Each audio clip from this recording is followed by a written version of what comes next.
There's a good reason Taylor Swift called out Kim Kardashian in time over a now 7-year-old phone call with Kanye West. It's an incident for which Kim still has not apologized, TMZ has learned.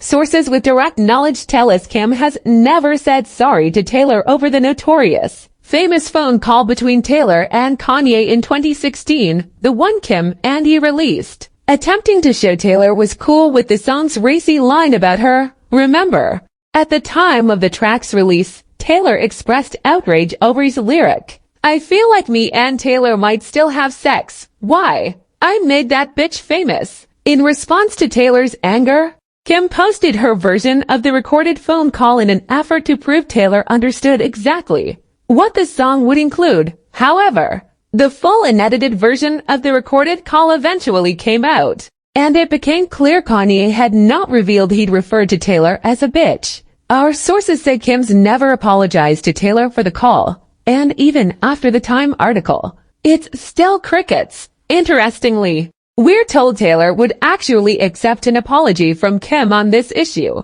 even all these years later, but only under one specific condition. It would have to be done publicly. As one source put it to us, a public shaming calls for a public "I'm sorry."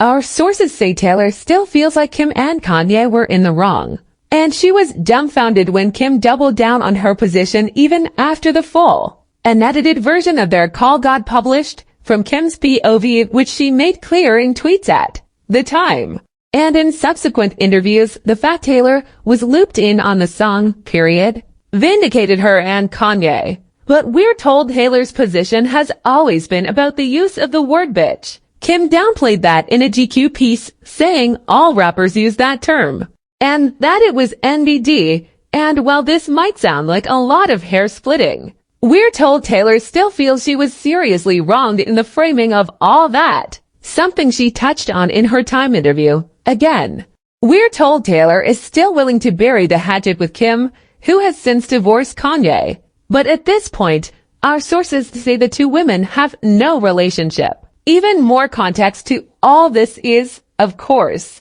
Kanye's infamous tirade interrupting Taylor's 2009 VMA letters acceptance speech, an old feud that got relitigated with the phone call saga in 2016, and is now being reopened yet again in 2023, based on her current feelings about the whole mess. It's clear TS feels she deserves an apology, but luckily, she doesn't seem to be holding her breath for it.